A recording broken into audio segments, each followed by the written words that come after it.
One easy way to compare liberalism versus conservatism is to examine how governments have fared when executing policies according to those principles. So to better understand what happens when Democrats run your state, we'll examine the liberal stronghold of California. And by doing so, we may find some insight into whether or not the mantras that left-wingers chant actually perform better when put into actual practice. Here's what happens when Democrats run your state. The new state report says about 110,000 Californians moved out of the state last year. As KCRA3 Sharikina Shams reports, the numbers tell a story about jobs and the economy. Its population grew at more than double the national average until 1990. Then something changed. Last decade, 2 million more Americans moved out of California than moved in. A new state report says more people left California last year than the number who came in, a net loss of about 14,000 people. Between 2001 and 2009, almost 650 Californians migrated to states like Oregon, Arizona, Texas, Nevada. Your special reports have looked at businesses, but what about just population numbers? California has always been seen as a magnet, people moving here from other states. Is that still happening? Actually, the opposite is now true, where California has net exported close to 100,000 people. Most of them moved in, according to the latest census figures. The prime destination is Texas. It may be a state of stunning beauty and wonderful weather, but people are still leaving California in droves. Some 3.5 million residents deserting this state in the last 30 years. But why are people fleeing California? There are several reasons. The first being that liberal control means a big, over-regulating government. California will probably go broke. California is broke. It's not only broke, it's broken. Liberals broke it. Nobody can argue, no one with a shred of commitment to honesty can argue conservatives broke California. Liberal policies in a state where they can do whatever they want have broken the golden state, the state people went to get rich. You now go there to get poor. You leave to get rich. It's California arrogance, right? It's what draws people to California in the first place, is this sense that nothing is really real here, and that's okay. I'll just close by saying this. Typical of the California attitude is, I got into a brief debate with a woman who was a Democratic local council person in Irvine, California. And she was saying, well, because we got in the middle of this, she said, if Republicans are really so great, how come California's doing so well? California is the 7th biggest economy in the world, and it's run by Democrats. And I said, it is the 7th biggest economy in the world. And before the Democrats got a hold of it was the 5th biggest economy in the world. and it takes a while to bleed out that much prosperity, but they're doing it. Everybody's leaving. Boeing left Washington for the same kind of reasons. We are the poorest state in the nation. By any reasonable accounting of assets and liabilities, California is the poorest state in the union. Debt is unbelievable. And nobody wants to look at the red ink on the spreadsheet. All they do is look at the black ink. And so more and more red ink builds up, and sooner or later, they're going to pay. We're going to pay. And what's happening is that because of high taxes, big regulations, unhealthy lawsuit climate, and a lot of government spending, people are leaving the state. In just this century, Texas has created more than 1 million new jobs. California's lost more than 500,000. From 2004 to 2010, 680,000 people moved from other states to Texas, a whopping 185,000 of them California. Meanwhile, many California companies are thinning their ranks. Chevron is moving 800 jobs from their Bay Area headquarters to Texas. Waste Connections shifted more than 100 jobs to Texas from Folsom, and other California firms are also on the move. While the Golden State taxes and regulates companies near to death. For example, the average small business in California is hit for about $134,000 per year in compliance costs to comply with the regulations in the state of California. Dozens of companies are considering packing up and leaving. Dozens already have. Even as we've been here in California for a couple of days, we've heard about more businesses pulling up stakes right now. The legislature passes, on average, around 900 bills a year. Laws. Here you go, Governor. 3 a day, or even 4 a day when they're in session. And the kind of laws that they're passing in California, they're saying you can't, as a parent, hire a psychiatrist to try to make your kid not gay. I mean, it's that level of crazy specificity, increasing the penalties, the fines for throwing citrus onto a minor league baseball field. Seriously, that was a law passed a couple. I mean, when the City Council of San Francisco proposes to ban goldfish, you know you have an intrusive situation. You know, the fact of the matter is that people have too much space in their houses, and we could just share our space with other family members. We would reduce our housing needs right there.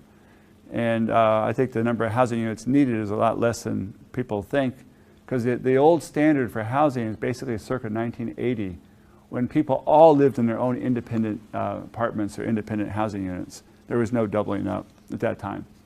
And that's probably never going to be seen again in America. We're always going to be, well, you know, we have assimilation going on in LA right now. You know, assimilation is a two-way street. And so we're all living to live like Asians with multi-generational families. That's the American way now.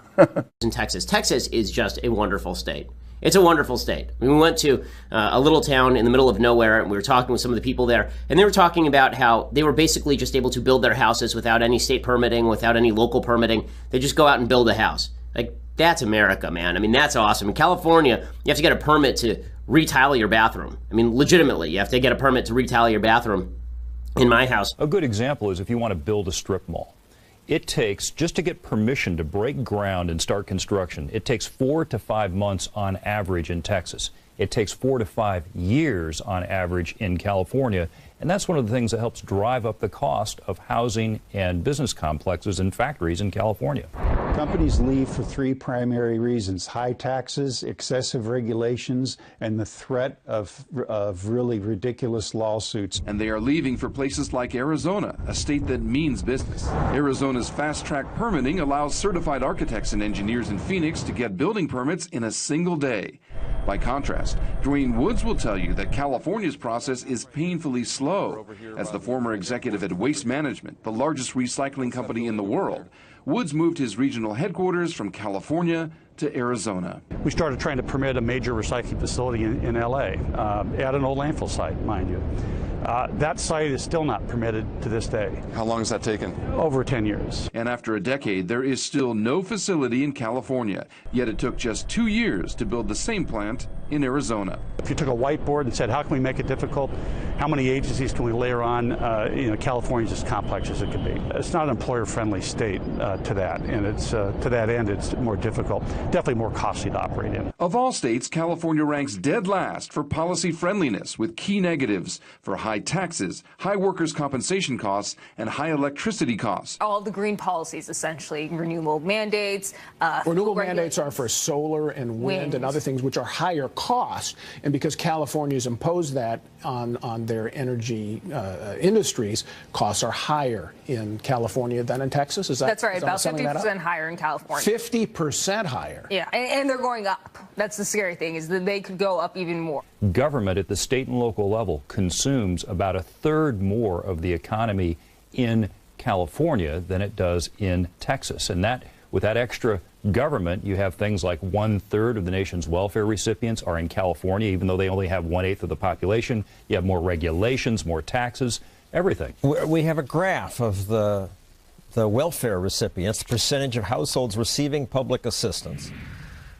Much higher in California than the U.S. average, and lower than average in Texas. What you see is that the state with the highest poverty rate in the nation is California, higher even than the District of Columbia. And that should really be a warning or a caution to progressives who maintain that this big government model is really the path to prosperity. We argue that it's entirely the opposite, that in fact Texas is a model for how America could be better run and there could be more prosperity by having less government. California's had over 10% unemployment every month of Barack Obama's presidency until basically last November. And it's still 3% higher than Texas. Yes, and it's been higher in California than the national average every month since 1990. There's been more job growth in Texas. Texas gained in the past 10 years more than 1 million jobs. California lost about 500,000 jobs. But the Brown administration denies that California is bleeding jobs to other states. Texas Governor Rick Perry taking a victory lap this week after Toyota announced it will move its national headquarters and thousands of jobs to the Lone Star State after 30 years in California. It's a big win for the governor, who has made it his mission to lure companies away from high-tax, high-regulation states. California Governor Jerry Brown, who's up for re-election this November, had this to say about the automaker's move. We got a few problems. We have lots of little burdens and regulations and taxes. But smart people figure out how to make it. Notice California Governor Brown's rebuttal to companies leaving California in droves due to excessive overregulation by big government liberals. He says smart people figure out how to make it, which means there must be a lot of dumb business owners in California, because Spectrum Location Solutions found that about 9,000 companies moved their headquarters or diverted projects to out-of-state locations away from California from 2008 to 2015 due to the Golden State's hostile business environment. And they aren't all mom-and-pop shops. Companies like Toyota, Carl's Jr., and Nestle, among others, have found California to be bad for business. But it's not just high taxes and excessive regulations. Its anti-business sentiment has created the perfect breeding grounds for frivolous lawsuits. California ranks as the worst state in America for treatment of class action lawsuits, the worst for damages applied to lawsuits, the third worst in timeliness of decisions in the litigation of those lawsuits. They rank fifth worst in judges' competence and second worst in judges' fairness, according to the U.S. Chamber of Commerce. California is perpetually ranked among the worst governed states in America and has more debt than any other state and the worst credit rating of any other state. But how do they rack up such massive debt? Where does all the money go? The first thing big government bureaucrats do with your tax dollars is give it to their own being other government workers and massive unions that are big donors to Democratic politicians. Is that the Los Angeles City Council members are paid $178,000 per year? They are the highest paid legislative body in the nation, John.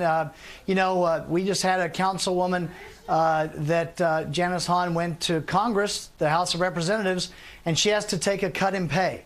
They make more money than United States senators for a Los Angeles City Council. Los Angeles, each councilman is given a car? They get a car that has a license plate that says exempt, so they can park in meters and they don't get tickets. $178,000 per year in Los Angeles versus in Dallas, $37,000, San Antonio, $1,400. California is not a right-to-work state. They have very powerful unions, especially government unions. They are to spend millions and millions of dollars to promote bigger government and higher taxes. 4 California cities have now declared bankruptcy, Stockton the biggest, and San Bernardino. The result isn't pretty. Some 50-year-old retirees were promised they can collect forever. Well, until they die, but actually after that too, because their spouse may collect after they die, and the money just isn't there.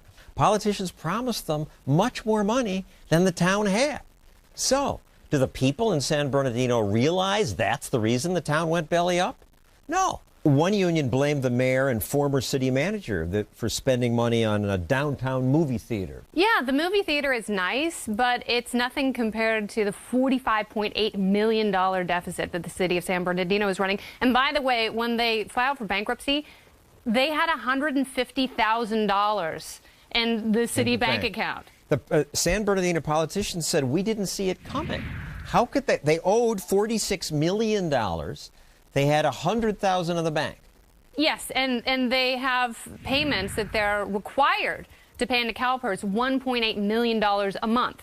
And they didn't see that coming with $150K in the bank. Nothing's going to cover these pension obligations, not in San Bernardino, not in Stockton, not in Vallejo, not in Compton, not in any of these other cities in California that are simply failing. California's also going bankrupt. $167 billion in debt. Are you kidding me? That is grossly irresponsible for a state with as many natural resources as California.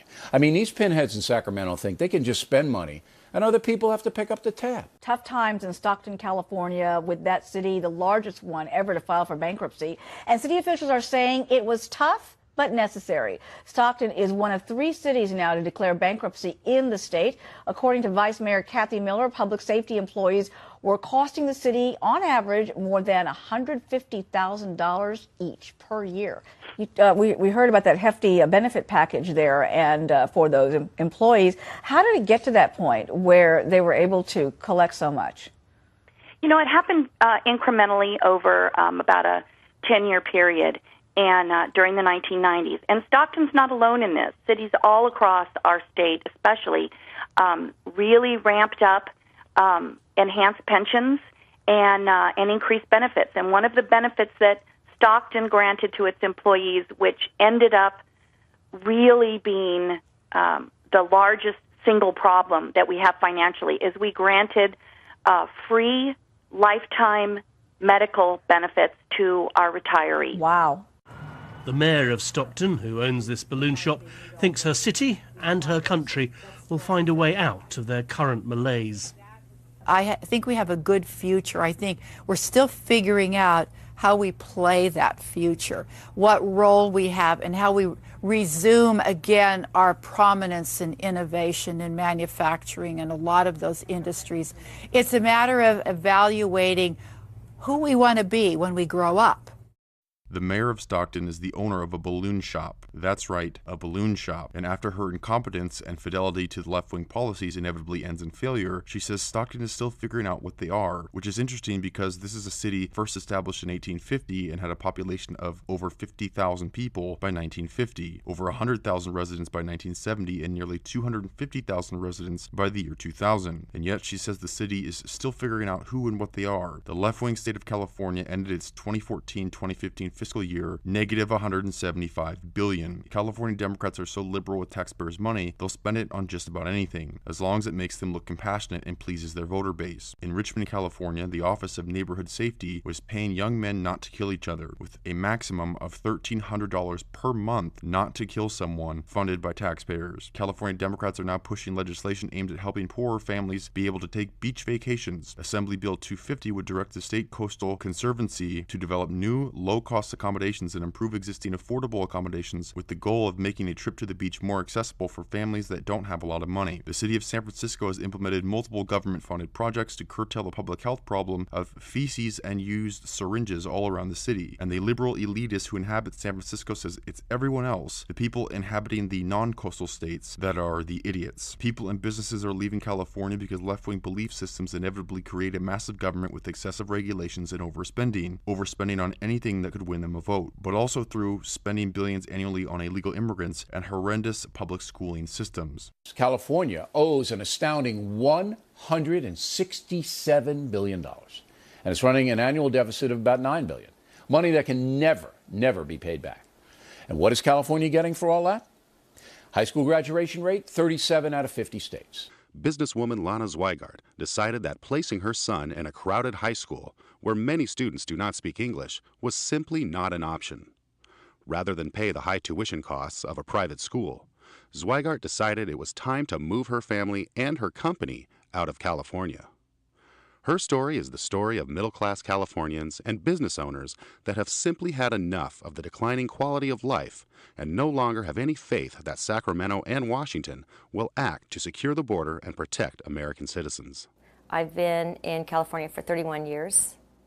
I have 2 children, and I have progressively felt the decline of where I live, within my business, within my family. Well, Pomona, when I first moved in, was a wonderful little small community, very family-orientated. I can't go there any longer. With my surroundings of being bombarded by illegal immigration, schools, they're catering to the illegals. Again, I think the primary message is that it is the obligation and mission of our public schools to educate all children, regardless not of illegals. American immigration status. This is a right. These children have a right to an education. County, particularly the border crossing, is dear to our heart. We have just recently funded a few projects specifically addressing on the border crossing and to reduce the waiting time as cars coming in and to reduce the pollution. What? And we should ask for next question, please. We would like to give the opportunity to the LA downtown office. They're letting people talk faster. Communities that are sometimes threatened or intimidated by giving comment in a language that isn't as comfortable to them. So, este foro va a ser en español y en inglés. En español vamos a hablar y en inglés. For in English, it's going to be in your headset.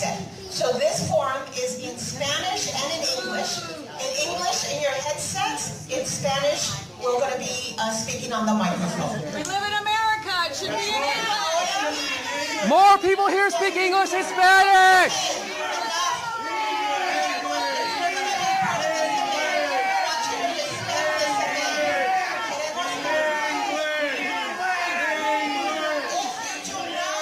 Hey, one of the primary reasons that I'm taking my family out of here is because of the public school system. And if I would have had to send my children to their neighborhood schools, we would have had to speak Spanish in order for him to go there. When we get things from the school district, it comes in Spanish. I speak English, I want things in English, and I demanded that our school not cater to Spanish speaking. They have to learn English. California is ranked among the worst public schooling systems in America and is annually in the bottom 20% of schools nationwide. But the good news is, teachers in California are one of the highest paid in the nation. Despite California ranking 48th of 50 states in math and 49th in reading, the teachers are being compensated pretty well. In 1992, the LA Times wrote an article about A.G. Curry Middle School in Tustin, California, celebrating the diversity by flying 65 flags of students' home countries. The principal said he planned to turn Curry Middle School into a model multicultural school. By 2010, A.G. Curry Middle School was 88% Hispanic, and that same year the school scored a D- in math, a C in language, and a C+ in science for an overall grade of a D+. California hosts 12% of the population and has over 30% of the nation's welfare recipients. With so many leeches on the system, left-wingers have decided to keep them happy. They must spend more because that's the only way people will vote for them, if they get free stuff in return. California spends $859 million per year on imprisoning illegal immigrants. Los Angeles alone spends more than $1.6 billion a year on illegal aliens, $600 million on welfare, $550 million on public safety, $500 million on healthcare. In 2003, 70% of the 2,300 babies born in Stockton's San Joaquin General Hospital were anchor babies. By 2013, the city of Stockton was bankrupt. Protesters packed the San Joaquin County Board of Supervisors meeting demanding that vacant positions at the hospital to be filled immediately because it was so understaffed. Trauma patients were sometimes being directed to Modesto, California, which delayed them receiving medical treatment. San Joaquin General Hospital CEO said an increase in gunshot victims has led to the shortage, with 200 patients being treated per month as opposed to 110 patients per month in past years. Despite illegal immigration sucking money from California, delusional liberals in California say illegal immigration makes the state stronger. After several decades of Democratic control in the state legislature, California now faces an unfunded pension liability of no less than several $100 billion. The state is also experiencing unprecedented middle-class flight, skyrocketing housing costs that are 250% more than the national average. Businesses of all kinds have been fleeing the state due to everything from excessive regulations, high taxes, or mandatory $15 minimum wages. California has horrible schools and regularly among the highest unemployment rates in the country. From 2007 to 2010, the number of children living in poverty in California grew by 30%, and 1 out of 5 children in California grew up in poverty. This is what Democrats have done to California. But Democrats have solutions for their money woes. It's a plan that is a regular go-to for liberals when they overspend to try and win votes by giving away free stuff, and that plan is taxing the rich. She's called for upping the top tax brackets in America to 80% or more. The wealthiest 1%. I would like to tax them at higher rates across the board on their salary, on their investments, and also on what they're passing to the future generation. Yeah, well, they just passed by a ballot initiative one of the largest tax increases in history. Tax the rich. They've increased taxes by $50 billion. So, yes, suddenly it's going to look a lot more balanced there. But they're also lying. I mean, they're talking about revenue projections that will not come true. It's an annual tradition in California. Your budget looks balanced in January when you propose it. And then when the revenues actually start coming in, you say, oh, there's a shortfall. And that shortfall could be $8 billion. It has been as high as $30 billion in recent years. We'll see that happen again. So clearly, California has serious economic problems. The state has the lowest credit rating of any other state. It's falling deeper into debt. So is this just a reality that they need to face, that deep cuts need to be made because they can no longer spend beyond its means? We should be getting a more equitable system of taxation and taxing the wealthier at rates that are commensurate with other states. We need to be able to raise revenue in an equitable fashion in the state. Californians actually pay a lower tax base than most other states. Where the top marginal tax rate in California is what? 13.3%. And in Texas? 0. 0. That would seem to be That's a an different advantage. That'll even get Freeman's attention. I think it would get anyone's attention. And California has had an issue with its revenue, that is, raising enough revenue to provide the services that Californians need. This is another part of the problem. Notice this college professor's explanation for the problem, that California has a revenue problem. By revenue, she means taxes. But California's problems are not because they don't tax enough or that they don't tax the rich their fair share. That California has the most progressive tax system in the United States.